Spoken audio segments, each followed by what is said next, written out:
by Elevate Communication and Public Speaking Specialist berkolaborasi dengan Job Hunt. Terima kasih sekali lagi untuk teman-teman semua yang sudah hadir. Dan hari ini kita akan ngobrolin tentang yang jelas public speaking. Kita akan bahas tentang basicnya, kemudian tipe-tipe audiensnya seperti apa, tantangan yang dihadapi oleh seorang public speaker itu apa aja, kemudian kita juga akan bahas tentang interpersonal skill, dan juga gimana caranya supaya kita bisa meningkatkan skill public speaking kita secara berkala dan juga terus-menerus. Okay, so before that, let us introduce ourselves. Jadi Elevate ini adalah Surabaya-based people development company yang sebenarnya mau nyoba membuktikan nih bahwa public speaking itu awalnya dibilang bukan untuk semua orang, tapi ternyata public speaking sekarang ini sudah mulai dijadikan sebagai sebuah soft skill yang harus dimiliki oleh semua orang, apapun latar belakangnya, begitu. Dan we gladly help you to become an outstanding communicator by elevating your confidence level dan juga public speaking skill. So, kita akan masuk ke materi pertama. Jadi kalau teman-teman dengar kata-kata public speaking, itu banyak banget research yang membuktikan bahwa ketakutan orang yang paling utama adalah public speaking. Kematian malah justru ada di nomor 2 gitu. Ini sebenarnya agak lucu, tapi ya ini yang terjadi. Jadi most people in America, mereka itu sangat takut terhadap public speaking. Kenapa sih sebenarnya? Apa yang ditakutin dari public speaking?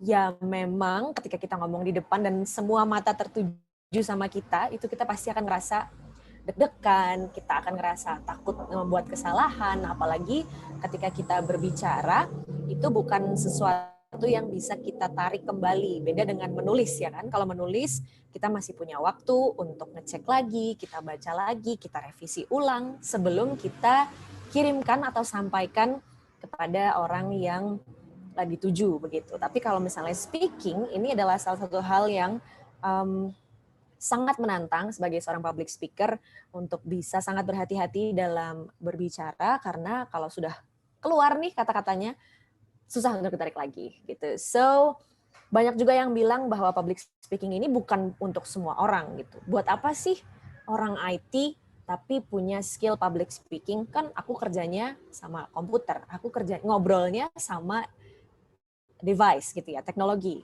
benda mati gitu. Tapi sebenarnya public speaking is actually for everyone. Apapun latar belakang teman-teman semuanya, kalau teman-teman itu punya skill public speaking yang di atas rata-rata teman-teman Anda, itu bisa memberikan banyak sekali benefits, termasuk promotions, dan juga ini akan menjadikan pekerjaan Anda semakin mudah karena Anda akan bisa lebih mudah untuk mengartikulasikan apa yang ada di kepala Anda dan juga menyampaikan ide-ide Anda kepada rekan kerja dengan cara teknik komunikasi yang baik. So, kita akan ngebahas itu semua. Jangan khawatir, public speaking itu bukan sesuatu yang harus ditakuti, tapi harus dihadapi dan dicoba terus. So that's actually the key. Dan yang pertama, kita akan ngomongin soal the basic of public speaking. Apa aja sih basic-basicnya? Yang pasti sebelum kita masuk ke latihan, practice, and all those stuff, kita harus ngerti dulu nih basicnya seperti apa. And this is applicable for everyone gitu ya. Bukan cuman karena judulnya adalah public speaking, materi ini hanya berlaku untuk teman-teman yang mau ngomong di depan orang banyak, lebih dari satu orang gitu. Tapi basic ini sangat bisa diaplikasikan kalau teman-teman even mau ngomong sama satu orang. Nanti juga kita akan bahas tentang interpersonal skill. So, what are actually the basic of public speaking? Yang pertama adalah purpose, tujuan dari public speaking-nya itu apa.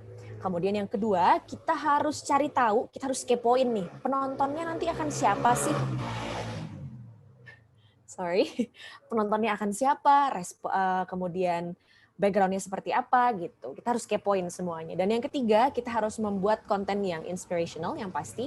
Dan juga kalau udah nemu konten yang bagus, kita harus structure it very well. Kemudian yang keempat, kita akan bahas tentang vocal variety dan juga gestures.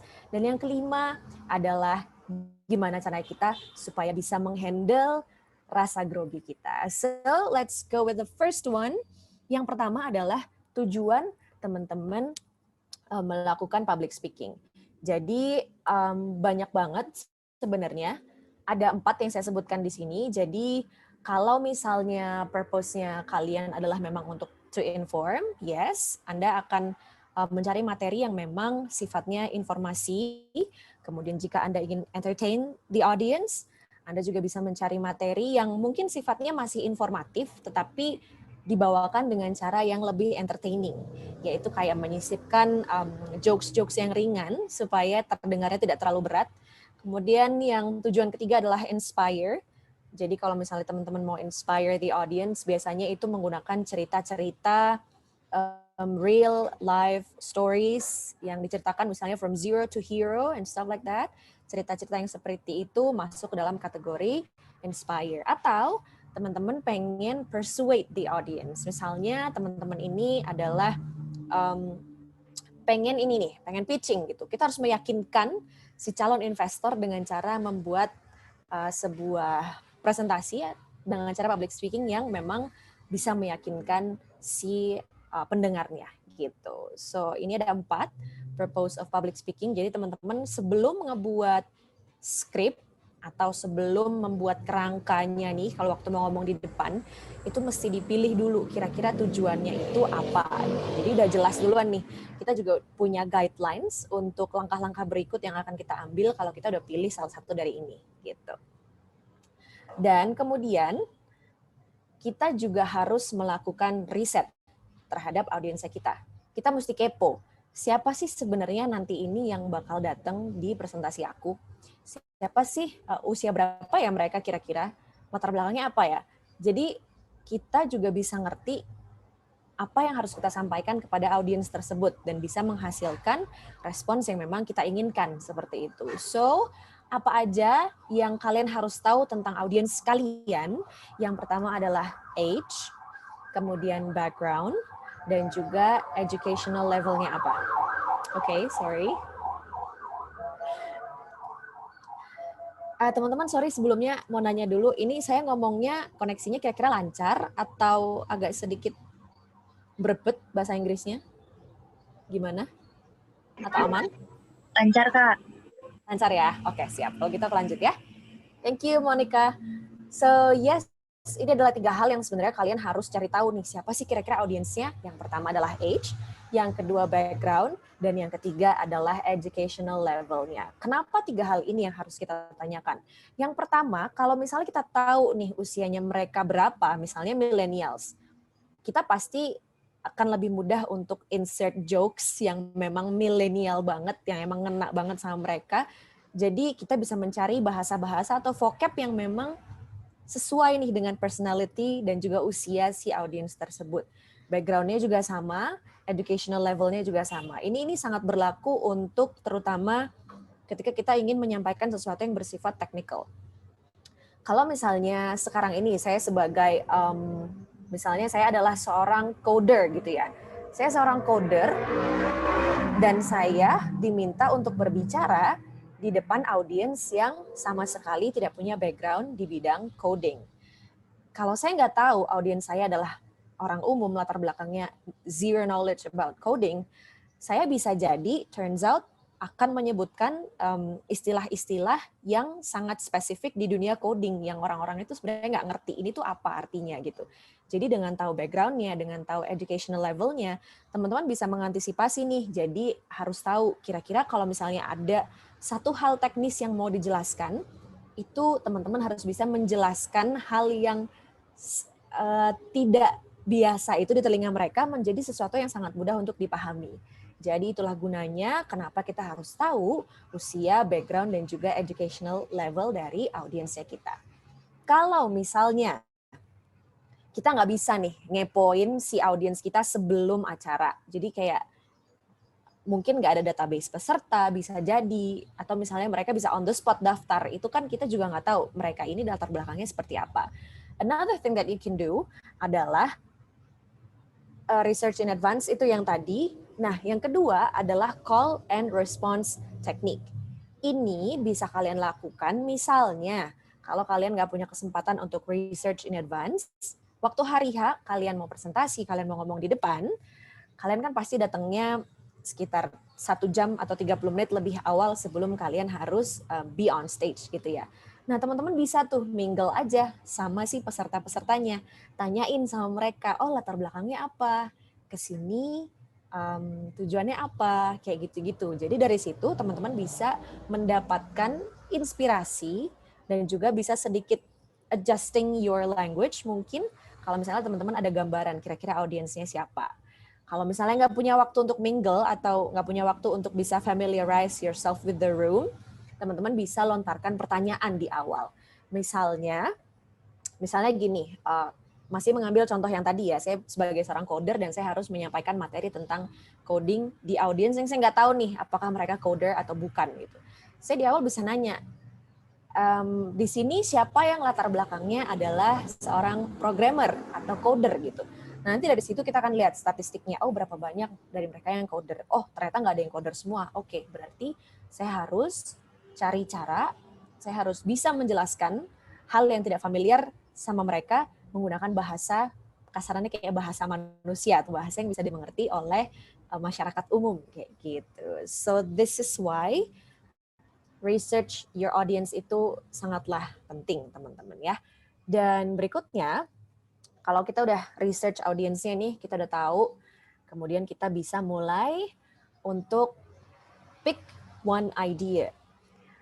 Memilih sebuah ide yang mau disampaikan untuk presentasi atau berbicara di depan itu memang tidak mudah ya, teman-teman ya. Jadi kita harus memilih sebuah tema yang dirasa tema ini betul-betul apa yang dibutuhkan sama pendengar, sama masyarakat, dan juga didasari dengan latar belakang kenapa teman-teman mau ngomongin ini dan apa yang mau kalian lakukan terhadap hal ini gitu. Jadi di dunia public speaking itu terkenal sekali yang namanya The Golden Circle by Simon Sinek. Ini juga banyak sekali pembahasannya di internet dan ini juga bisa dipakai banget untuk dunia marketing, business management juga. Dan di case ini kita akan ngomongin soal public speaking ya. So, kalau misalnya teman-teman mau pick an idea, kalian bisa start with why. Jadi yang pertama, teman-teman bisa start with why dulu. Jadi sebenarnya kenapa sih saya mau deliver topik ini? Motivasi saya di balik ini tuh apa sih sebenarnya gitu. Jadi tanyakan lagi sama diri kalian, kira-kira kenapa kalian mau ngomongin A? Motivasi kalian tuh apa mau ngomongin hal itu gitu. Setelah kalian tahu, nah setelah kalian pilih nih propose-nya apa, kalian bisa mulai ambil di bagian how. Nah, ketika kalian udah menyusun semuanya di why, kalian bisa start listing down action-action apa yang bisa kalian ambil untuk bisa merealisasikan si why-nya ini tadi. Misalnya, kenapa saya harus ngomong sama semua orang bahwa belajar coding itu di zaman sekarang sangatlah penting. Oke, motivasi saya karena saya pengen nanti generasi-generasi berikutnya itu bisa membuat teknologi yang bisa membantu hidup orang menjadi lebih mudah, misalnya kayak gitu. And then kalian bisa masuk ke how. Specific actions itu apa aja sih sebenarnya yang bisa membuat kalian itu menyadarkan si audiens bahwa belajar coding itu penting di zaman sekarang. And then apa aja yang harus dilakuin itu ada di bagian what, the result of why, ya. Jadi ini itu adalah satu metode yang bisa teman-teman pakai untuk memilih satu ide. Cara yang lain ada satu lagi, yaitu ini yang cukup sering digunakan ya. Jadi kita harus memulai dengan the end in mind. The end in mind ini kalau misalnya dibikin simpelnya itu kayak kalau misalnya kita punya mimpi, aku pengen bisa bikin aplikasi sendiri tahun 2022 misalnya gitu. Nah, that's the end in your mind, right? Start with a clear idea of your destination. Itu tujuannya. Kemudian kita tarik mundur, kira-kira apa aja yang step yang harus kita ambil untuk bisa mencapai tujuan itu. And keep it in the right direction. Sebenarnya ini pasti teman-teman udah tahu semuanya, tapi ternyata metode ini bisa banget dipakai kalau misalnya kalian mau buat structuring your speech, kayak gitu. Nah, tanyain nih sama diri kalian 3 pertanyaan ini. Yang pertama, apa tujuan dari hal-hal yang ingin dicapai? Kalian tulis jawabannya. Kemudian hasil apa sih yang sebenarnya saya inginkan? Kemudian yang ketiga, kenapa hasil ini sangat penting dan juga berharga? Dari pertanyaan-pertanyaan ini, guiding questions ini akan sangat membantu kalian untuk bisa memilih satu konten yang bisa diterima dan juga menginspirasi audiens kalian. Seperti itu. And then, setelah kalian pick satu idea nih, habis itu kan kita pasti mulai mengumpulkan data. Kita harus research, right? So, kita mulai masuk ke fase content gathering and structuring. Apa aja yang harus dilakuin di bagian content gathering? Of course, kita pasti start with why questions lagi. Kita starts with why, kita jabarin lagi dari satu ide itu tadi, kita jabarin lagi kenapa aja. Kemudian kita bisa pakai sticky notes untuk bisa menuliskan setiap satu pertanyaan di situ. Kita tulis di sticky notes, kemudian setelah kita sudah selesai dengan bagian listing the why questions ini, kita bisa mulai mengkategorikan. Kira-kira dari semua why questions yang tadi kita tulis, ada nggak sih yang satu kategori gitu. Nah, kalau udah dikategoriin, kalian bisa fokus ke mengerucut ke satu ide. Kalau sudah mengerucut, and then kalian bisa pilih itu tadi, semakin mantap dengan satu ide yang kalian mau jabarkan. Nah, structuring-nya dari satu ide besar tadi, biasanya di bagian penjelasan dalam speech, itu dibagi menjadi maksimal 5 main points. Tidak disarankan untuk lebih dari itu, karena bisa cukup overwhelming untuk si pendengarnya juga, dan bisa menjadi sangat overwhelming juga bagi si speakernya, seperti itu. Jadi setiap poin yang kalian tuliskan, tanyain lagi sama diri kalian. Sebenarnya dari poin 1 sampai 5 ini, dari setiap poinnya kira-kira audiens kamu itu apa sih yang harus mereka ngerti dari poin itu? Itu yang kita sebut dengan topic statement. Jadi setiap main points itu pasti ada topic statement-nya. Dari situ, itu yang merefleksikan what does the audience need to understand from your point, seperti itu. Jadi setelah semuanya di-gather, informasinya dikumpulin, udah selesai, baru di-structure. Melalui satu big idea itu, kita pilih 3-5 maksimal main points yang bisa dipaparkan, bisa di-elaborate lagi, kemudian pastinya bikin topic statement dari setiap poin-poin yang mau kalian sampaikan. Jadi, what does the audience need to understand from this point? Ini adalah pertanyaan yang sangat baik untuk kalian jawab, apalagi saat memilih main point itu sendiri. Gitu. Berikutnya adalah, nah, setelah, jadi ini masih masuk dalam content structuring ya. Poin-poinnya udah ada, kita udah list tadi, terus kita arrange them in order. Kita susun. Kira-kira informasi mana sih yang step apa yang pertama yang harus mereka tahu, step kedua, 3, dan seterusnya. Kalau udah tahu, kemudian kita bikin elaborasi dari setiap poin-poin tadi. Dan kalau kita udah selesai sama bagian body, di bagian ini masuk ke bagian body of the speech, kita harus bikin opening statement dan juga closing statement. Jadi kalimat pembuka dan penutupnya itu apa. Nah, kalau dalam singkatnya, itu bisa digambarkan dengan seperti ini. Kalau speech organization itu sebenarnya tidak terlalu ribet.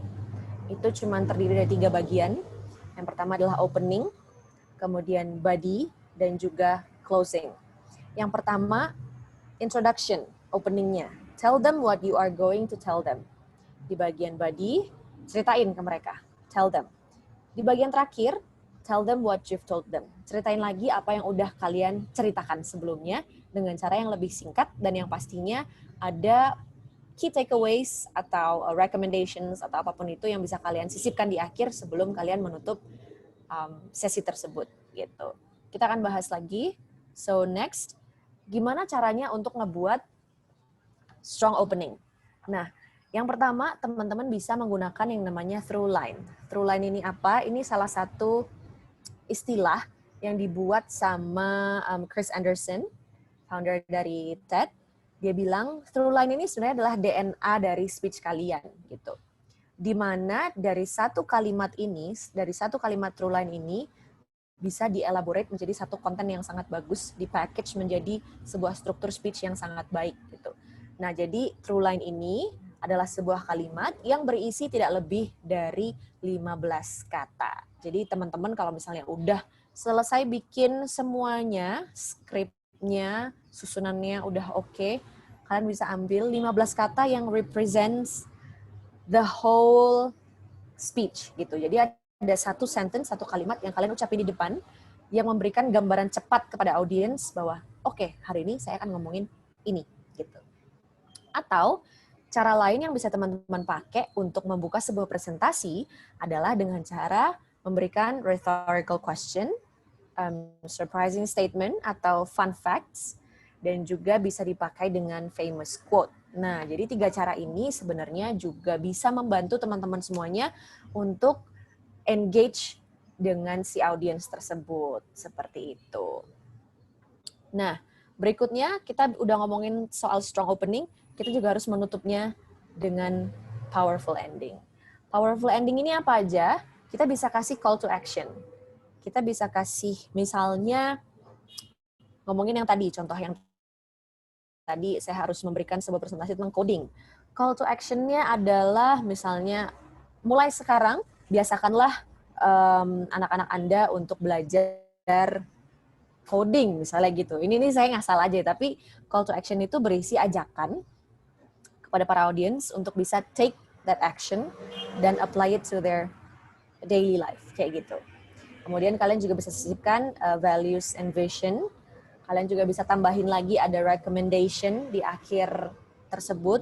Dan juga jangan lupa untuk memberikan rangkuman. Rangkuman dari apa yang udah teman-teman jelasin di bagian body. Kalau di bagian body kan kalian jelasin dengan detail tuh, main points-nya, terus supporting points-nya apa aja. Tapi di akhir, revert back to that points, tapi cuma diambil kayak di summary aja gitu, sebagai key takeaways dari speech kalian untuk bisa dibawa pulang sama audiensnya supaya nggak terlalu overwhelming dan overflowing dalam kepala gitu ya. So itu dia yang teman-teman bisa lakuin dalam cara membuat struktur speech atau presentasi. Jadi kalian bisa start dengan opening, body, dan juga closing. Opening tadi adalah tell them what you are going to tell them menggunakan true line atau bisa digunakan atau bisa menggunakan rhetorical question, fun facts or statements, atau bisa juga dengan quote. Di bagian body, kalian jelasin apa aja supporting points dari one big idea yang udah kalian sampaikan di bagian opening. 5 poin tadi dijelasin tuh secara gamblang dan detail ya di bagian body. Kalau udah selesai, kalian masuk ke bagian conclusion. Nah, di conclusion ini, teman-teman bisa tell them what you've told them dengan versi yang lebih singkat dan lebih pendek, yang bisa mudah diingat sama audiensnya, dan juga bisa ditambahkan call to action, kemudian values and vision, atau juga bisa dikasih yang namanya recommendation. Tadi kita udah ngomongin banget nih soal struktur dari speech dan segala macam itu ya, dari segi penulisan, dari segi cara kita mengumpulkan ide, dari segi gimana caranya kita bisa supaya structure it well. Nah, sekarang masuk ke bagian gimana caranya kita bisa menyampaikan apa yang sudah kita tuliskan dengan cara yang baik pula. So, yang pertama, kita akan masuk ke bagian gestures. Kita akan ngebahas tentang body language. Banyak banget dari kita, saya juga pernah mengalaminya pasti, kalau misalnya kita lagi deg-degan banget, itu kita biasanya tend to do things yang tidak kita sadari. Misalnya waktu lagi ngomong, kita tangannya masuk ke dalam kantong. Gitu. Atau ada yang misalnya bahasa Inggrisnya mengkerik gitu ya. Itu sebenarnya mereka nggak sadar. Itu unconscious movement, karena mereka merasa grogi. Ada juga yang kakinya selalu bergoyang. Ada juga yang jalan ke kiri kanannya terlalu cepat.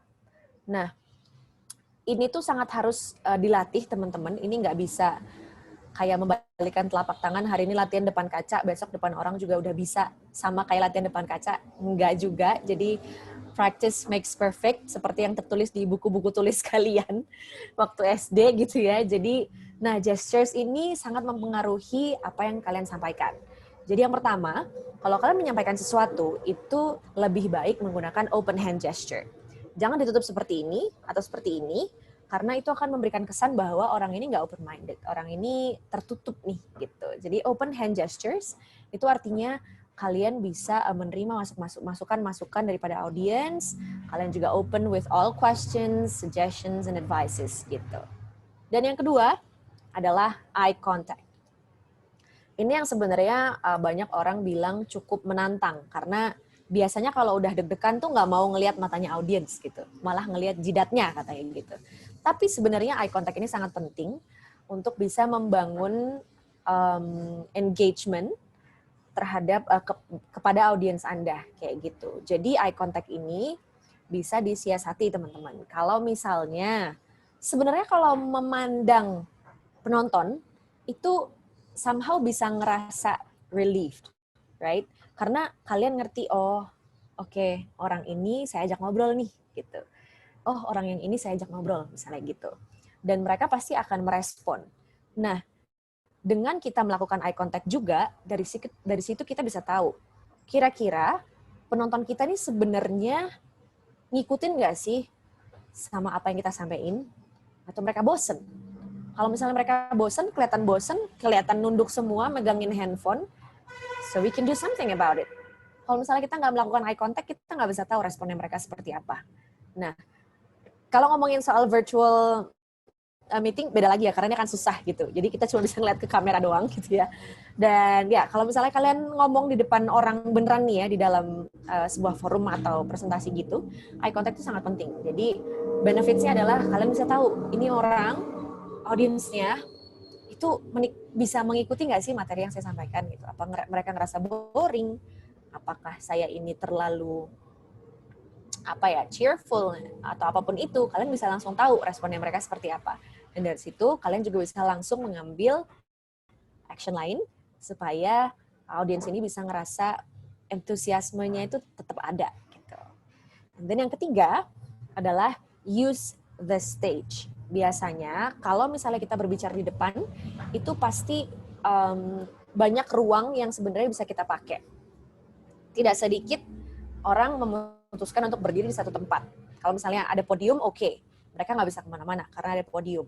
Tapi kalau misalnya nggak ada podium, kalian itu sebenarnya dibebaskan untuk bisa ke kiri, ke kanan, dan juga engage lebih banyak lagi sama semua audiens yang ada di ruangan itu. Kayak gitu. Kalau misalnya kalian sudah selesai berbicara di satu sisi, kalian bisa pindah ke sisi yang lain. Pindah lagi ke sisi yang lain. Jadi gunakan space yang ada untuk bisa create bonding sama audiens kalian. Kayak gitu. Kemudian yang keempat, jangan lupa untuk be natural. Jangan terlalu dibuat-buat, kayak misalnya mungkin ngomongnya terlalu dibuat kayak tidak seperti biasanya gitu, karena itu akan bikin si speaker sendiri ngerasa nggak nyaman gitu. Kalau misalnya kalian nyaman sama diri kalian sendiri, itu akan bisa ke transfer ke audiens juga. Audiensnya juga bisa ngerasa nyaman kayak gitu. Jadi natural aja, just be yourself. Kalian itu, kita semua nih pasti punya gayanya sendiri-sendiri dalam berbicara, dalam membawakan sebuah materi kayak gitu. Jadi just be natural, be yourself, that's the key. Dan yang kelima tadi udah saya bahas duluan malah, be careful with unconscious movement. Jadi itu tadi, unconscious movement itu gimana sih caranya kita bisa tahu kalau ada unconscious movement? Biasanya akan ada teman-teman yang ngasih kita feedback gitu ya. Oh tadi waktu kamu ngomong, tangan kamu ini terus nih, nutup terus gitu. Atau misalnya kalau waktu kamu ngomong, mata kamu terlalu banyak ngeliat ke atas gitu, kayak mikir. Gitu. Jadi sebenarnya unconscious movement ini bisa kalian atasi dengan cara waktu kalian latihan di depan 2-5 orang, itu harus direkam. Ketika direkam, kalian lihat lagi, kalian bisa tahu kira-kira unconscious movement-nya apa sih gitu. Kadang-kadang ada yang tangannya bolak-balik masuk kantong, dikeluarin lagi gitu. Ada yang kakinya kayak digoyang-goyangin terus misalnya gitu. Itu sebenarnya agak cukup agak cukup mengganggu bagi si audiens karena melihat si pembicara ini tidak nyaman dengan dirinya sendiri gitu. Jadi caranya adalah rekam diri kalian sendiri, guys. Nah, setelah kita bahas tentang gestures, poin berikutnya adalah kita akan ngobrolin tentang vocal variety. Nah, vocal variety ini ada 5 yang harus diperhatiin, teman-teman. Yang pertama adalah volume, yang kedua pitch, pace, pause, dan juga articulation. Yang pertama, volume. Waktu kita ngomong, volume ini menjadi satu hal yang sangat krusial ya. Volume ini bisa kita mainkan tergantung konten apa yang mau kita sampaikan. Misalnya, kita mau menyampaikan sesuatu yang sangat penting, kita pengen statement ini tuh nancep di kepala audiens gitu ya. Dengan menaikkan sedikit volumenya, itu akan ngebuat audiens kayak kebangun dan mereka bisa sadar bahwa ini adalah satu poin yang harus saya dengerin. Karena ini nada bicaranya, volume bicaranya sudah berubah. Artinya ini adalah satu poin yang penting untuk saya dengarkan. Kayak gitu. Volume ini juga sangat berpengaruh terhadap besar kecilnya ruangan tempat kalian melakukan public speaking. Jadi akan sangat baik kalau misalnya teman-teman bisa spend 30 minutes before on stage gitu untuk bisa ngecek kalau misalnya pakai mikrofon dan segala macam. Kalian harus cek tuh volumenya sudah cukup atau enggak, apakah terlalu besar, terlalu kecil. Teman-teman juga mesti ngecek jauh dekat mikrofonnya yang harus kalian pakai nanti ketika ngomong di depan. Jadi itu sangat berpengaruh sekali. Jadi make sure kalau misalnya ada alat pengeras suara lain, kalian harus cek dulu sebelum naik on stage. Kayak gitu. Itu yang pertama, volume. Yang kedua, pitch. Nggak cuma penyanyi yang bisa dikomentarin pitch controlnya kurang oke gitu ya. Tapi pembicara juga perlu latihan pitch. Karena dengan pitch ini, kita bisa kayak orang storytelling tuh. Kalau misalnya ada pendongeng, itu kan pasti pitch-nya bagus banget gitu ya.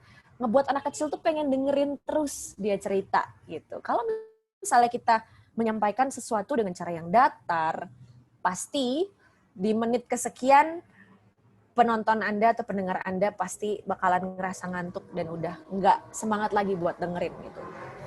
Misalnya saya menyampaikan sesuatu yang harusnya bersemangat, tapi saya nyampeinnya biasa aja, datar gitu. Pesannya nggak nyampe, audiens juga ngerasa bosen ngedengerinnya gitu. Jadi pitch ini juga sangat perlu untuk dilatih. Naik turunnya, pemenggalannya juga pastikan tidak terlalu lebay, nggak perlu yang kayak penyanyi meliuk-liuk begitu. Yang pasti pitch-nya ada variasinya supaya yang dengerin itu nggak ngerasa bosen. Kayak gitu. Nah yang ketiga, pace atau speed berbicara. Kadang-kadang kalau saya sendiri itu ngomongnya suka cepet, makanya akhirnya suka belibet gitu. Nah normalnya kalau misalnya kita ngomong dengan speed normal itu ada di 120 sampai 160 kata per menit. Itu speed normalnya. Kalau misalnya teman-teman go beyond that, itu artinya harus di slow down. Kalau enggak nanti kasihan yang dengerin. Mereka nggak bisa ngejar setiap kata per kata yang disampaikan sama si pembicara gitu. Nah, pace ini juga bisa disesuaikan dengan konten apa yang mau kalian sampaikan. Kembali lagi, sama kayak volume. Misalnya kalian mau nyampein sesuatu yang penting banget nih. Ada satu quotes atau ada satu fun facts yang semua orang harus tahu gitu. Jadi kalian bisa mainkan volumenya dan juga pace-nya lebih dipelankan supaya setiap katanya itu lebih terdengar jelas oleh si audiens. Pace-nya dipelanin, volumenya dinaikin. Nah, yang keempat, pause. Pause ini juga penting, asal nggak terlalu banyak.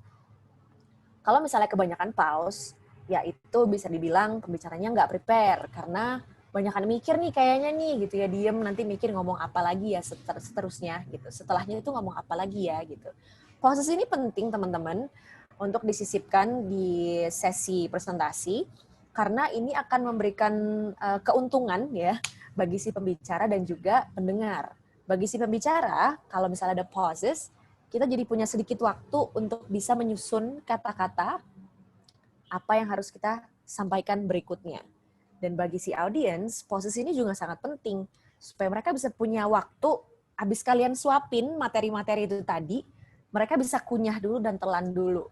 Jangan dicekokin terus, kasihan juga audiensnya. Kalau misalnya kita ngomongnya terlalu cepet gitu, nanti mereka juga akan ngerasa overwhelming.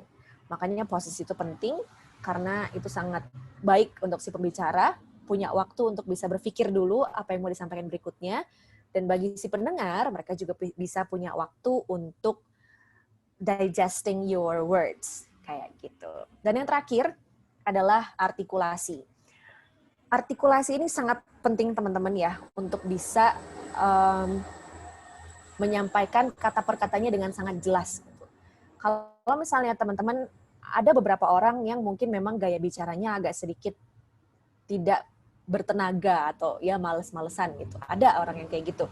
Ada juga yang ngomongnya kayak mumbling, kayak kumur-kumur. Nah, kalau misalnya teman-teman dengerin orang ngomongnya tidak jelas kayak gitu, pasti juga akan semakin sulit buat kalian untuk bisa memahami ini orang pesannya kayak gimana sih gitu ya. Jadi kata perkatanya nggak jelas gitu disampaikan, diucapkannya. Nah, makanya latihan artikulasi itu juga sangat penting. Teman-teman bisa cari cukup banyak di YouTube untuk contoh latihan artikulasi, itu yang biasanya kayak dipakai sama teman-teman MC, teman-teman radio announcer juga. Mereka biasanya latihan artikulasi, ngomong A, I, U, E, O, dan juga pernafasannya juga bisa dilatih di situ. Jadi kalian bisa nanti cek di YouTube untuk latihan artikulasi. Sayang banget ini online ya, jadi harusnya kalau misalnya kita bisa ketemu, kita bisa asik latihan artikulasi bareng-bareng juga. So yes, yeah, we keep it for later.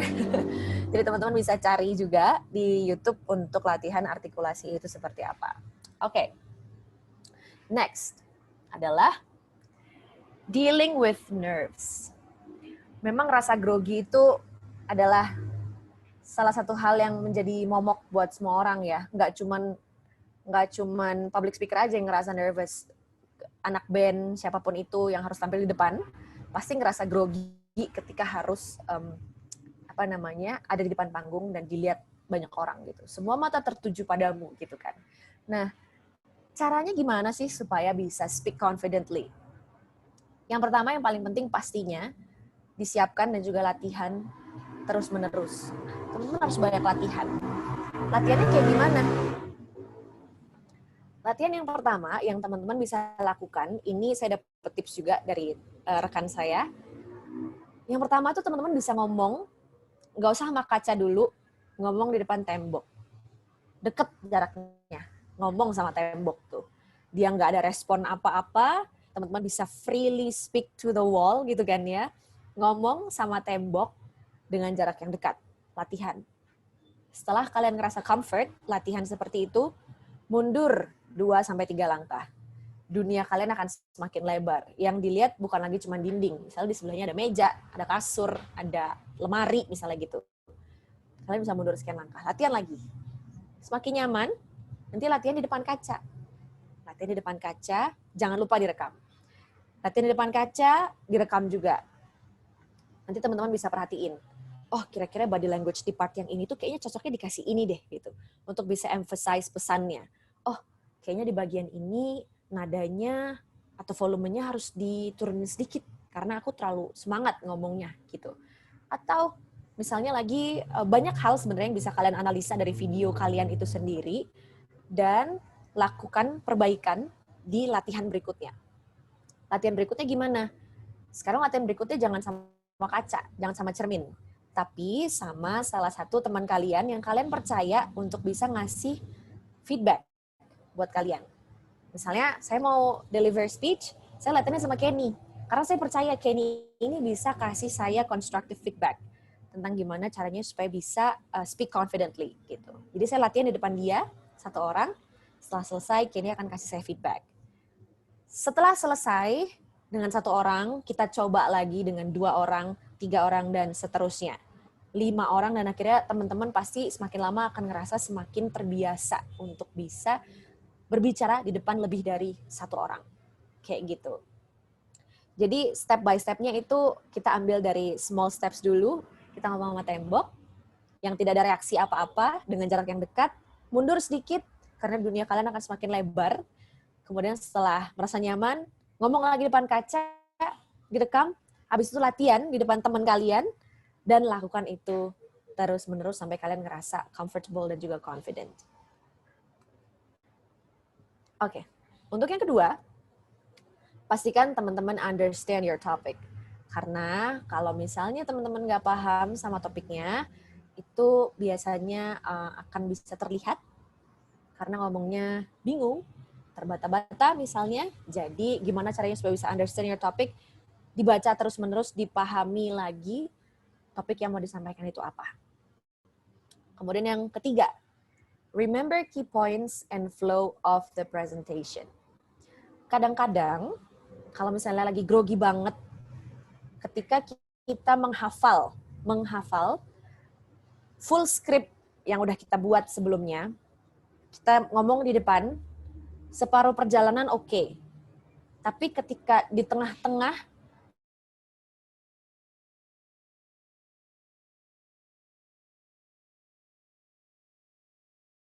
satu kata atau satu kalimat aja kalian lupa. Ini sebenarnya ada beberapa preference. Jadi misalnya itu kalau saya misalnya prefer untuk ngebuat full script. Setelah full script saya ambil key points dari full script itu. Dan yang saya jadikan pegangan bukan full scriptnya, tapi key points-nya. Asalkan kita udah paham banget ya sama full script-nya. Nah dari situ akan lebih mudah buat kita, karena kita nggak harus memorize each and every single word, tapi kita cuma memahami key points-nya aja, dan juga flow-nya dari presentasi itu seperti apa. Dengan cara yang begitu, kalau misalnya teman-teman ingat key points-nya, ingat flow-nya, di tengah-tengah amit-amit ya, blank, terus lupa mau ngomong apa berikutnya. Kalau kalian ngerti key points-nya, flow-nya, ya udah teman-teman tetap bisa jalan dengan menggunakan kata-kata yang sebenarnya diimprovisasi. Tapi hati-hati juga jangan sampai improvisasi itu keluar dari topik ya. Jadi itu juga harus dilatih karena improvisasi itu juga nggak mudah. Apalagi kalau misalnya teman-teman harus presentasi bukan di bahasa ibunya kalian gitu. Biasanya mikirnya lebih lama juga, terus paraphrase juga susah. Jadi latihannya juga harus pakai bullet points tadi supaya teman-teman bisa terbiasa dengan improvisasi. Ancang-ancang kalau misalnya ternyata pas delivery nih hari H ngeblank terus lupa gitu. Nah, itu adalah salah satu cara yang bisa teman-teman pakai. Tapi kalau misalnya teman-teman ngerasa lebih nyaman nih untuk ngafalin full script, that's fine. Karena setiap orang punya gayanya sendiri-sendiri, punya preferences sendiri-sendiri. Kalau ngerasa lebih nyaman pakai full script, please go ahead. Kalau misalnya oke dengan full script, tapi pengen nyobain pakai key points, that's even better. Dicoba aja mana gaya yang paling sesuai dengan kalian gitu. Dan juga engage the audience. Kadang-kadang itu kalau misalnya kita ngerasa nggak engage sama penontonnya, pasti kita ngerasa deg-degan karena we talk to strangers, right? Kita ngomong sama orang yang nggak kita kenal sama sekali gitu. Gimana cara kita bisa engage sama audiensnya? Yang kayak tadi kita udah ngomongin di depan. Research your audience. Kalian bisa melontarkan pertanyaan yang sesuai dengan background-nya mereka, education level-nya mereka, kesukaannya mereka tuh apa gitu ya. Dan hal ini juga sangat penting untuk nanti setelah kalian menyampaikan presentasi, itu mereka akan merasa lebih nyaman untuk bisa sharing-sharing, melontarkan pertanyaan, kayak gitu. Jadi harus engage the audience. Don't neglect them ya. Jadi harus engage sama audience-nya. Dan yang terakhir adalah do some deep breathing. Ini ada 4, 7, 8 breathing technique. Kalian bisa search juga di Google, ini tekniknya seperti apa. Jadi 4 itu kita tarik nafas selama 4 detik, kemudian tahan selama 7 detik, kemudian keluarkan selama 8 detik. Jadi itu yang bisa teman-teman sampaikan. Mungkin dari judulnya terlihat ini pasti nggak ngaruh deh gitu ya. Tapi monggo dicoba aja.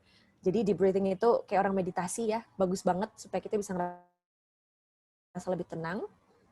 Dan kalian bisa lakuin ini sebelum kalian melakukan presentasi. Kayak gitu. Oke, dari sini kita udah ngomongin ngebahas tentang basic of public speaking. Teman-teman ada pertanyaan? Kalau misalnya ada pertanyaan, monggo bisa langsung dimasukkan ke kolom chat. Atau mau langsung open mic juga boleh. Monggo silahkan. Permisi, Kak. Oke. Iya, Silahkan Arista. sebelumnya maaf belum bisa menyalakan kamera. Jadi saya Ya, nggak ada apa-apa. beberapa pertanyaan. Oh ya, untuk yang Oke, pertama, jadi begini Kak, kan sekarang kita semua online ya Kak, WFH. Jadi kalau eye contact itu malah betul, kita disarankan untuk menghadap ke kamera ya Kak. betul. Oh ya, nah lalu, nah sedangkan saya sudah mencoba beberapa kali dan iya saya bisa menghadap ke kamera, tetapi saya sendiri tuh kayak merasa kurang nyaman begitu Kak, karena saya terbiasa kalau berbicara itu ya menghadap ke wajahnya begitu Kak. Nah, apakah Kakak memiliki saran Mhm. begitu Kak? Oke, terima kasih Arista untuk pertanyaannya. Jadi Ya, memang ketika semuanya harus online, it changes the way people work, people's lives gitu ya. Kita juga harus bisa beradaptasi dengan keadaan ini gitu. Jadi kalau dari saya, memang kita memang harus menghadap ke kamera supaya tetap terjaga engagement-nya. Meskipun kayak sekarang ini kan banyak banget yang pakai internet karena semuanya harus online. Jadi mungkin bandwidth-nya nggak kuat dan segala macam yang akhirnya mengakibatkan kalau semua nyalain kamera, jadinya koneksinya lambat dan terputus-putus gitu. Nah mau nggak mau kayak posisi yang sekarang, teman-teman juga masih belum ada yang bisa menyalakan kamera supaya juga koneksinya nggak terlalu terputus-putus. Tapi kita harus tetap stay melihat ke kamera. Tidak harus selalu melihat ke kamera, karena kita juga pasti akan ngebaca ke screen kan. Kita harus ngelihat nih, oh di screen tulisannya apa, kita harus ngebahas apa. Kayak gitu. Jadi kita bisa pick sesekali ke kamera. I know di awal itu memang ngerasa kurang nyaman, tapi that's all we can do for now. Kita harus tetap bisa menjaga engagement itu dengan cara menghadap ke kamera dan ya stay engaged sama audiensnya karena memang hanya itu yang saat ini bisa kita lakukan gitu ya. Mau interaksi yang lain juga memang sangat terbatas gitu. Jadi melihat kamera itu adalah hal yang paling gampang yang bisa kita lakukan. So do it as often as possible. Look at the camera. Kalau kalian perlu ngelihat screen-nya, nggak apa-apa. Kadang-kadang juga saya ngelihat ke kiri karena saya kadang-kadang ngelihat apakah ada chat dan segala macam. Saya juga ngelihat ke materi juga, jadi saya juga harus membagi porsi antara ngelihat materi, ngelihat screen, ngelihat chat, dan juga ngelihat ke kamera gitu. Untuk rasa nyaman dan tidak nyaman memang terkadang memang nggak nyaman karena beda banget rasanya. Tapi well, itu yang bisa kita lakukan sekarang, ya do your best untuk bisa stay engaged sama teman-teman kalian yang dengerin di Zoom meeting gitu ya. Look at the camera dan ya kayak gitu. Semoga menjawab ya Arista. oh ya, terima kasih Kak. Oh maaf Kak, mungkin apakah saya Ya, bisa bertanya lagi? boleh, boleh. Oh ya, jadi untuk yang kedua sih saya mau, oh ya, makasih atas jawabannya tadi Kak, sangat Ya, membantu. Untuk sama-sama. yang selanjutnya saya ingin bertanya tentang pitch itu sih Kak, yang tadi vokal variety. Karena saya kan juga pernah Kak mau presentasi terus saya mencoba presentasi di depan teman saya Kak.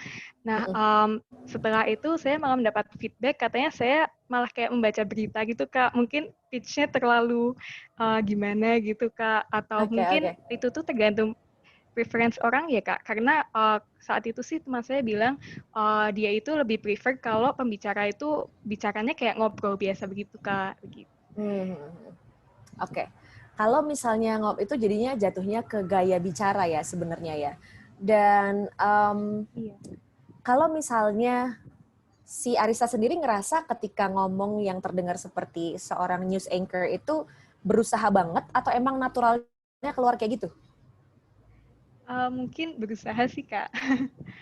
Oke, oke, oke. Nah, karena kalau misalnya kita berusaha untuk tidak terdengar seperti kita biasanya, itu juga kita akan bekerja lebih keras, jatuhnya juga jadi nggak natural. Nah, tadi juga kita sempat bahas be natural, just be yourself. Kalau saya emang cara ngomongnya begini, somehow ya bahasanya kadang-kadang agak sedikit tidak baku misalnya gitu, tapi ya ini gaya saya berbicara dan memang banyak orang juga yang prefer untuk jadi sebenarnya kalau kita public speaking itu kan bukan ngasih tahu orang gitu ya, tapi kayak kita tuh ngajak Iya. ngobrol si audiens gitu. Jadi dari nada bicaranya kita pun harus terdengar seperti mengajak audiensnya berbicara, ngobrol gitu. Jadi di ranah news anchor memang mereka harus membacakannya seperti itu karena kan one way communication ya. Mereka hanya dilihat Iya. oleh penonton di televisi gitu. Mereka jarang sekali bisa melakukan interaksi. Mungkin sama reporter atau telepon, ada saatnya mereka juga tidak terdengar seperti seorang news anchor gitu kan. Kalau misalnya mereka lagi lagi ngobrol sama reporter yang lagi di luar, nada mereka akan switch, tidak seperti misalnya selamat pagi, kami dari ini, nggak kayak gitu. Jadinya kayak ngobrol aja, karena itu two-way communication.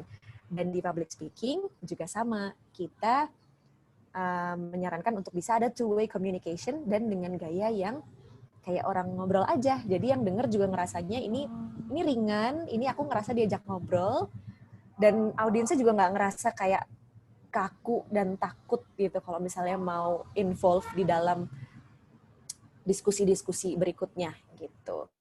Jadi mungkin sarannya untuk Arista, next time coba latihan lagi, tapi jadi diri Arista sendiri aja. Kayak lagi ngobrol gini, ngobrolnya kayak gimana. Jadi tidak perlu bekerja keras untuk terdengar seperti news anchor, karena jadinya nanti nggak natural, tapi just be Arista gitu. Oh, oke Kak. Berarti be natural aja ya Kak. Betul, be natural aja. Kayak gitu. Oke, makasih ya Kak. Oke. Terima kasih Arista untuk pertanyaannya. Semoga membantu ya. Ya, membantu kok Kak. Oke, terima kasih. So, tadi Arista udah kasih pertanyaan. Oke, mungkin kita bisa lanjut ke materi berikutnya. Types of audience. Ini ternyata masih banyak banget ya guys. Jadi, brace yourself. Nah, types of audience ini ada 3 yang mau saya jelasin di sini. Ya. Tipe-tipe audience ini, kadang-kadang kita suka ketemu audience yang, kalau misalnya ini bukan online ya, kalau misalnya offline, kita bisa ketemu audiens yang, oh ya, pembawaannya itu sangat ceria, hahaha, sana sini gitu. Ada juga yang diem, tipenya kayak pemerhati banget gitu kan. Nah, di sini ada 3 tipe audiens yang akan kita bahas. Yang pertama adalah the sheep, the hotshot, dan juga the clown. Yang pertama, the sheep, ini itu adalah tipe-tipe penonton yang suka belajar, suka diskusi, dan mereka itu fokus sama apa yang dijelaskan oleh si pembicara. Nah, mereka juga akan melontarkan pertanyaan untuk mengklarifikasi sifatnya. Jadi si sheep ini itu sifatnya dia akan mendengarkan dengan seksama, dia orangnya suka belajar, dan dia pasti akan mendiskusikan materi yang sedang disampaikan, yang sudah ada gitu. Dan mereka akan melontarkan pertanyaan yang sifatnya klarifikasi. Yang kedua adalah tipe hot shots. Nah, audiens ini tuh adalah tipe-tipe audiens yang pede. Dia percaya diri banget dan dia sangat nyaman mengikuti seminar gitu ya. Jadi dia sama juga mendengarkan dengan sangat seksama. Mereka belajarnya lebih cepat daripada the sheep dan mereka akan memberikan pertanyaan yang lebih challenging, lebih menantang pasti pembicara. Nah, ini kalau misalnya kita punya tipe-tipe penonton hot shot di dalam presentasi kita, akan menjadi sebuah nilai tambah juga karena seminar kita akan terlihat lebih partisipatif karena mereka juga akan memberikan pertanyaan yang challenging, mereka juga nyaman ikut seminar, mereka nyaman melontarkan ide-ide, dan orang-orang kayak gini pasti punya banyak ide-ide juga. Nah, bagi si pembicara ini juga sangat bagus untuk bisa menggali ide-ide para hot shots ini dengan cara memancing pertanyaan gitu. Yang ketiga adalah the clown. The clown ini tipe-tipe penonton yang woles, santai, sukanya interaksi sosial, suka ngobrol gitu ya, mereka aktif, dan juga sering melontarkan pertanyaan atau komentar. Jadi tipe-tipe the clown ini, kalau misalnya kita punya orang-orang clowns ini di dalam ruangan presentasi kita, ruangannya itu akan terasa lebih hidup, ya. Tapi beda juga dengan hot shots. Nah, kadang-kadang si the clown ini karena suka jokes, suka bersosialisasi, kadang-kadang mereka bisa berdiskusi terhadap sesuatu yang di luar topik gitu. Jadi harus berhati-hati juga, pastikan si the clown ini tetap berada dalam jalur dengan cara kita tanyain ke mereka pertanyaan yang jelas dan kita tidak menanggapi pernyataan yang tidak ada hubungannya dengan topik yang sedang dibahas gitu. Jadi the clowns ini memang mungkin karena sangat extrovert, dia suka banget ngobrol sana-sini, malah akhirnya merembet ke yang lain-lain gitu. Nah, bagi si kita, bicaranya kita juga harus pinter-pinter bisa narik balik si The Clown ini untuk bisa membahas sesuatu yang memang di jalurnya atau dalam topiknya. Kayak gitu, teman-teman. Sebentar, saya mau minum dulu ya.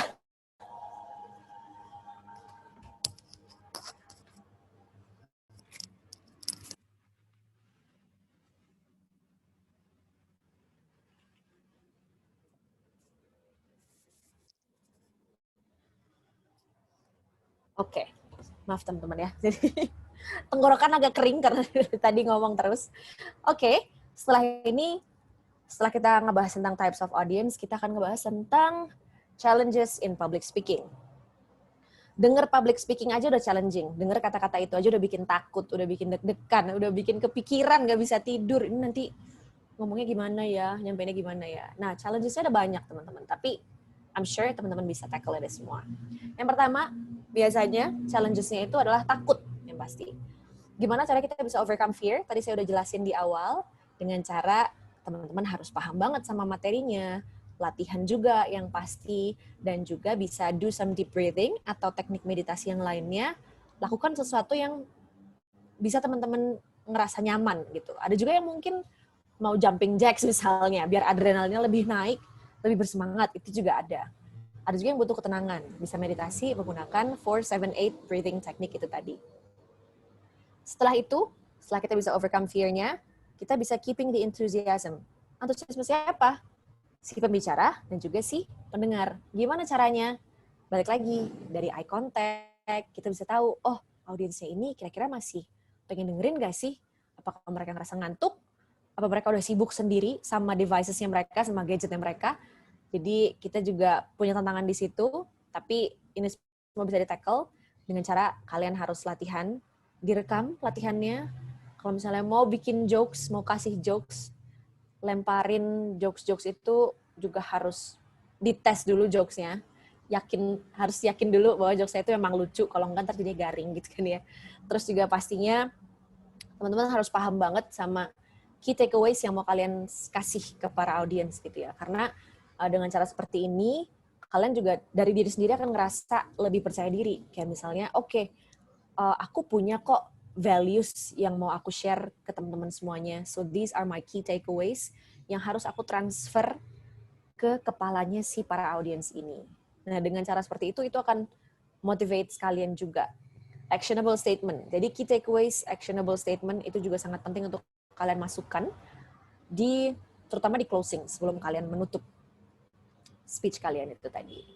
Nah, berikutnya adalah tadi kita udah ngomongin tentang gimana cara kita ngomong di depan publik, gimana caranya kita ngomong di depan banyak orang, lebih dari satu orang. Tapi teknik berkomunikasi atau public speaking juga sangat penting untuk interpersonal communication. Gimana caranya? Dan kenapa interpersonal skill ini penting? Yang pertama, why is it important? Karena kalau kita punya communication skill, itu bisa kasih kita banyak banget keuntungan secara personal dan juga profesional. Jadi di dunia profesional tuh banyak banget keuntungannya teman-teman. Kalau kalian bisa punya teknik berkomunikasi yang baik. Yang pertama, pastinya kalau kalian bisa berkomunikasi dengan baik, pastinya kalian bisa ngobrol sama siapapun dengan mudah, dengan gampang. Dan kalian bisa maintain good relationship sama mereka. Kayak gitu. Yang kedua, kalau interpersonal skill ini bisa dibangun dengan sangat baik, kalian juga bisa mulai punya kemampuan untuk memahami gimana sih sebenarnya kalau misalnya saya ambil keputusan, gimana decision ini akan affecting orang lain, kayak gitu. Kita juga bisa ngerti gimana caranya untuk ngebaca ruangannya ketika kita bicara. Dan yang terakhir, kita bisa memberikan dan juga menerima informasi yang kita butuhkan untuk setiap tugas-tugas. Jadi misalnya kita mau ngomong sama bos gitu ya, biasanya interpersonal skill yang paling menantang adalah ketika ngomong sama atasan gitu. Nah, kalau misalnya kita punya skill yang baik, kita bisa menanyakan atau melontarkan sesuatu, pertanyaan atau apapun itu, we give and receive the information you need for every task. Jadi kemampuan ini sangat penting untuk kalian bisa articulate apa yang ada di kepala teman-teman semuanya, turns it into words. Jadi ini adalah kemampuan kalian untuk mentransfer apa yang ada di kepala menjadi kata-kata yang bisa dipahami dan juga dimengerti sama lawan bicaranya kalian. Dan interpersonal skill ini juga sangat penting untuk siapapun itu, like anyone, apapun background-nya, coders, designers, whatever that is, itu sangat penting banget untuk dipelajari teman-teman. That's why ini juga penting untuk dipelajarin. Nah, ini how does it work? Jadi si sender ini akan memberikan message dan ada mediumnya. Mediumnya ini pasti banyak banget noises di tengah-tengahnya. Nah, gimana caranya kita bisa mengatasi noises itu adalah dengan cara ya kita harus punya interpersonal skill yang baik, communication skill yang baik, supaya si penerima message-nya itu bisa menerima dengan baik, tidak ada yang kurang, tidak ada yang lebih. Tidak ada miscommunication juga di situ. Kalaupun ada miscommunication, dari receiver akan memberikan feedback kepada sender dan itu akan berlangsung secara terus-menerus siklusnya seperti ini. Jadi ini adalah sebagai contoh model dari interpersonal skill gitu. Yang terakhir, sebelum kita menutup sesi ini adalah gimana caranya upscaling your public speaking skill. Kalau teman-teman udah melakukan semuanya yang ada di depan tadi, udah ngerasa semakin percaya diri, tapi yang pasti tidak berhenti di situ dong. Kita pasti akan terus melakukan latihan-latihan supaya jadi lebih baik ke depannya. Dan ini ada beberapa hal yang teman-teman bisa lakukan. Yang pertama, think positive. Yakinkan kepada diri sendiri, positive thinking, bahwa kalian emang bisa. Kalian bisa percaya diri. Kalian bisa dengan nyaman menyampaikan ide-ide kalian di depan orang banyak. Make it simple. Jangan buat sesuatu itu menjadi sangat ribet untuk disampaikan gitu ya. Jadi make it simple, memudahkan si pembicara, memudahkan si penerima juga. Dan yang terakhir, practice. Itu yang paling penting. Latihan, dan latihan. Tadi saya mau nulis latihan semuanya sebenarnya, tapi yang paling penting adalah kita harus tetap latihan terus, teman-teman. Nah, sebelum kita tutup nih, ada beberapa hal yang juga mau saya tambahkan di sini. Saya nggak masukin di slide, supaya fokusnya juga tidak terpecah, tapi salah satu hal yang misalnya kalau teman-teman itu mau berbicara di depan, itu pasti yang diperhatikan juga nggak cuman slide-nya, nggak cuman gestures, vocal variety, tapi juga dari penampilan kalian, appearance-nya. Nah, kalau misalnya kalian berbicara di sebuah forum yang memang terlihat sangat formal, kalian harus menyesuaikan outfit yang kalian pakai. Biasanya misalnya casual business outfit. Tapi kalau misalnya ini acaranya adalah startup, misalnya Google gitu ya, atau tech company yang lain, kalian bisa pakai baju yang casual, kayak sehari-hari biasa aja gitu. Yang tetap masuk dengan style teman-teman, dengan tata rias kalau cewek ya, dengan dandanan yang tidak terlalu berlebihan, pokoknya cukup aja gitu, terlihat tidak pucat, dan juga bajunya juga rapi, representatif gitu ya, karena itu akan menjadi sebuah personal branding untuk kalian juga gitu. Warnanya juga jangan yang mencolok. Kalian bisa tanyain sebenarnya dalam hal warna ini tergantung siapa yang membuat acara itu, karena kadang-kadang brand-brand tertentu akan meminta pembicaranya untuk menggunakan warna-warna yang menjadikan representasi dari brand tersebut. Misalnya dari brand A yang dominan warnanya merah. Oke, kalian harus pakai warna merah because you are in that event gitu ya. Itulah pentingnya teman-teman harus research audiensnya, research eventnya sendiri, ini target marketnya siapa, brandingnya kayak gimana. Itu juga sangat penting buat teman-teman semua tahu untuk memutuskan outfit apa yang harus dipakai, warna apa yang harus dipilih, dan dandanan seperti apa yang dibutuhkan gitu ya. Jadi itu juga another thing yang harus diperhatikan selain persiapan ini semua tadi.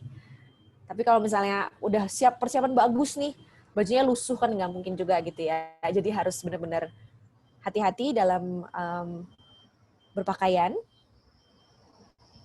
harus mindful juga. Dan juga tata rias untuk perempuan. Tidak usah terlalu berlebihan. Kalau misalnya webinar gini ya, yang kelihatan kan sebenarnya cuman bagian atasnya aja. Banyak banget kalau misalnya teman-teman lihat di social media gitu kan ya, faults yang dilakuin sama banyak orang yang saking malesnya ganti bawahan gitu, karena mentang-mentang yang kelihatan cuma bagian atasnya aja, terus dia neglecting the lower parts gitu kan ya, the lower outfits. Itu jangan, karena harus hati-hati juga. Nanti kalau misalnya lagi nggak sadar, kameranya belum mati, berdiri dan segala macam, itu akan memberikan kesan yang tidak baik juga untuk audiensnya. So, keep it simple juga untuk webinar, online seminars. Dan ya, harus tahu juga audiensnya siapa. Kalau misalnya masih pada anak-anak muda kayak gini, oke, kita bajunya casual aja. Nggak usah pakai blazer, nggak usah pakai apa gitu kan ya. Pokoknya yang santai aja, yang penting rapi dan tetap enak dilihat, seperti itu teman-teman. Dan yes, you are on your way to be a better communicator. So good luck. Ini adalah slide terakhir dari presentasi saya. Kalau misalnya teman-teman ada pertanyaan, monggo langsung ditanyakan di kolom komentar. Kolom komentar. Kayak live Instagram aja. Salah-salah, maksudnya di kolom chat.